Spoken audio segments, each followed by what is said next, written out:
नमस्कार दोस्तों, कैसे हैं आप लोग। उम्मीद करता हूं आप लोग बहुत अच्छे होंगे और आपकी तैयारी बहुत अच्छे से चल रही होगी।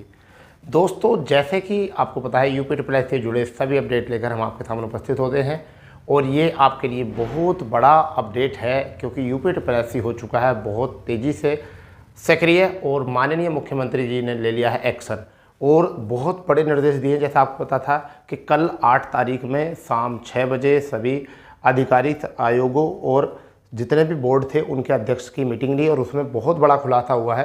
यूपी ट्रिपल एस में होगा बदलाव। क्या क्या बदलाव होगा उस पर सब पर बात की गई है। कैलेंडर होगा जारी, शैक्षणिक अर्हता में समकक्ष पर जवाब, इन सब चीज़ों पर जो है जवाब मांगा है और ये क्या है हम पूरे प्रूफ के साथ आपको दिखाने वाले हैं।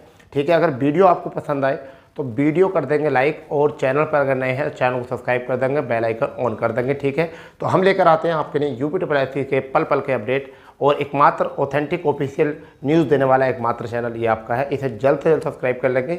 देखिए बच्चा, हम बात करने वाले हैं सबसे पहले ये देखिए ट्विटर अकाउंट से उठाया हुआ है स्क्रीनशॉट। ये सीएम ऑफिस यानी क्या है, सीएम ऑफिस जियो यूपी। ठीक है, यूपी सीएम माननीय योगी आदित्यनाथ ने आज अपने सरकारी आवास में विभिन्न विभागों में रिक्त पदों पर चयन प्रक्रिया तेजी करने के लिए शासन स्तर पर वरिष्ठ अधिकारियों की उपस्थिति में विभिन्न चयन आयोग के अध्यक्षों के साथ बैठक की। चयन परीक्षाओं में शुचिता, पारदर्शिता और गोपनीयता सुनिश्चित करने के बल देते हुए मुख्यमंत्री जी ने चयन प्रक्रियाओं में व्यापक सुधार, देखिए चयन प्रक्रिया में व्यापक सुधार पर जोर दिया कि क्या क्या सुधार करने हैं। साथ ही चयन प्रक्रिया की समयबद्धता सुनिश्चित करने के लिए निर्देश दिए, यानी कि समयबद्धता अभी समझते रहो। आयोग में पिछले चयन प्रक्रिया को और भावी कार्यक्रमों के बारे में जानकारी ली, शासन से उनकी अपेक्षाओं के बारे में ही पूछा। तो ये तो पहली बात हो गई है।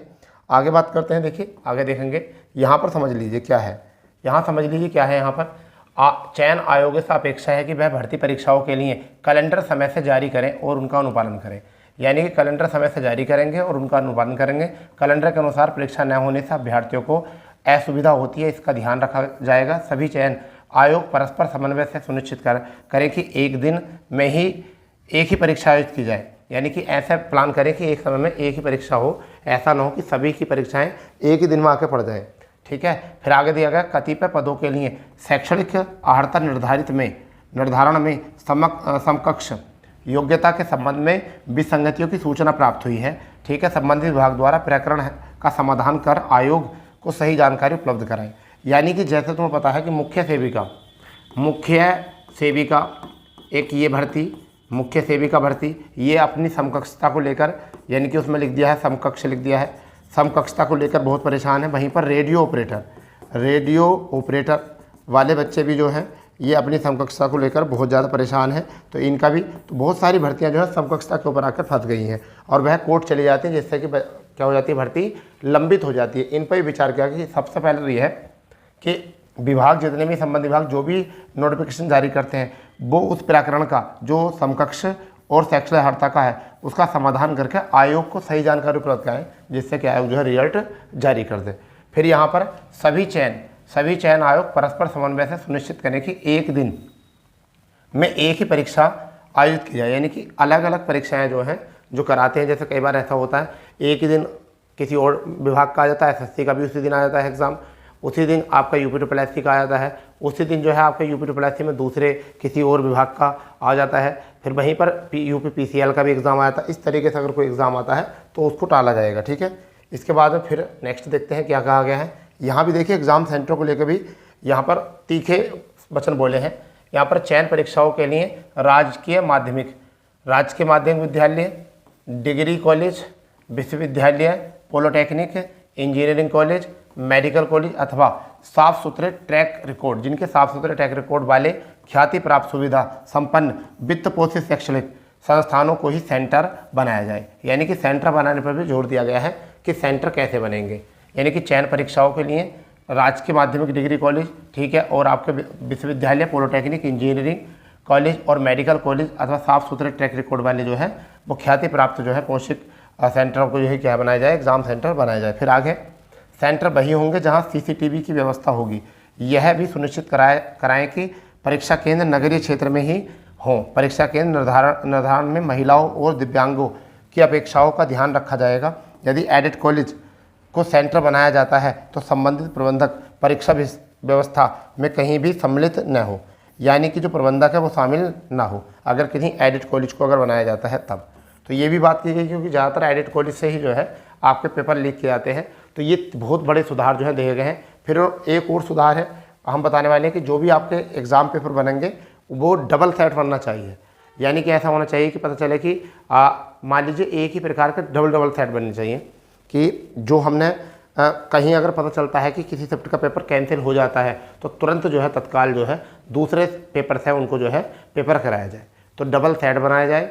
सारी सी चीज़ें बनाई गई हैं कि एक सेट जो आपका पेपर होगा वो होना चाहिए, यानी कैसे कि मान लीजिए 8 सेट बनते हैं एक ही दिन के पेपर के, तो ऐसे ही दूसरे पेपर के भी 8 सेट बनने चाहिए। लगता है कि सुबह की मीटिंग में पेपर लीक की खबर है तो तुरंत सुबह की कैंसिल ही तो होगी, शाम में दूसरे लेवल का जो है पेपर वो करा दिया जाए, ठीक है। यानी कि डबल नंबरिंग का सेट जो है आपके पास होना चाहिए। तो ये भी व्यवस्था है। तो सबसे पहले जो बात करिए वो किस पर की है, एग्ज़ाम सेंटरों को लेकर की है। एक तो बहुत बड़ा बदलाव ये होना है, ठीक है। फिर साथ ही साथ जो है इसके आगे दूसरा बड़ा बदलाव जो है वो देखने को क्या मिलेगा। दूसरा जो है वो आयोग का कैलेंडर के लिए जारी कहा गया है। जितने भी आयोग है सभी अपना कैलेंडर जारी करें और कैलेंडर के अनुसार ही एग्ज़ाम कराएं, ठीक है। तीसरी अगर बात जो करते हैं तो वो बात की गई है कि जो समकक्षता थी वो भी और सुचारू रूप से निर्देश दिए गए हैं कि पारदर्शिता लाने के लिए पूरी तरीके से। और यहाँ पर एक और सबसे बड़ा कारण जो था जहाँ से बच्चे बहुत परेशान होते थे, भर्ती कोर्ट में जाती है, वो है समकक्ष योग्यता पर भी जवाब मांगा है शैक्षणिक अर्हता योग्यता को लेकर, ठीक है। कि सभी विभाग जो है संबंधित विभाग वो ओपन करेंगे, प्रकरण का समाधान करके आयोग के पास जो है जानकारी उपलब्ध कराए, जिससे कि भर्ती को पूरी आसानी से जो है मतलब भेजा जाए, ठीक है। तो ये बहुत बड़े निर्देश जो है आपको मिले हैं माननीय आदित्यनाथ योगी जी के द्वारा, जो उन्होंने 8 तारीख को शाम को मीटिंग ली थी, यानी कल। तो ये 10-11 बजे रात में हमको ये चीज़ें पता चली थी, जिसके लिए हमने सोचा कि इसको कल को बच्चों को जानकारी दें, ठीक है, क्योंकि उस समय तो जानकारी मुहैया कराना इतना ज़रूरी भी नहीं था। तो अब आपको जो है जानकारी मिल चुकी है, इसलिए अब आपको किसी भी तरीके का संशय नहीं है। जो भी अगर आपका एग्ज़ाम होगा उसमें आपकी समकक्षता को भी क्लियर करेगा विभाग, और आयोग भी जब रिजल्ट देगा। मुख्य सेविका और रेडियो ऑपरेटर वाले ज़्यादा परेशान बच्चे हैं, तो उनकी परेशानी को देखकर जब वो जनता दरबार में गए थे तो दोनों प्रकार के बच्चे गए थे और वहाँ पर उन्होंने दोनों अपनी अपनी बात रखी। तो इसमें उन बच्चों की कोई कमी नहीं है, उन बच्चों की कमी नहीं, क्योंकि कमी किसके, विभाग की। विभाग ने कोई भी चीज़ ओपन नहीं की है, ठीक है। और दोनों का ही रिजल्ट रुक रहा है, एक का स्टे के चलते रुक रहा है, स्टे प्लस शैक्षणिक योग्यता को लेकर वो भी बहुत बच्चे परेशान हैं कि फर्स्ट ईयर, सेकेंड ईयर या फाइनल ईयर तक कौन सा सब्जेक्ट होना चाहिए। और वहीं पर रेडियो ऑपरेटर, बीटेक और डिप्लोमा वाले बच्चे जो हैं वो भी बहुत परेशान हैं, उनका रिजल्ट इसी बेस पर जो है रुका हुआ है। तो मैं उम्मीद करूँगा कि आप लोगों को ये जानकारी बहुत पसंद आई होगी, और अगर जानकारी आपको ऑफिशियल ऑथेंटिक लगती है, लगता है ये चैनल आपके हित में काम करता है, तो चैनल को अभी सब्सक्राइब कर देंगे, बेल आइकन ऑन कर देंगे। तो मिलते हैं नए अपडेट के साथ, जब तक के लिए जय हिंद, जय भारत, वंदे मातरम।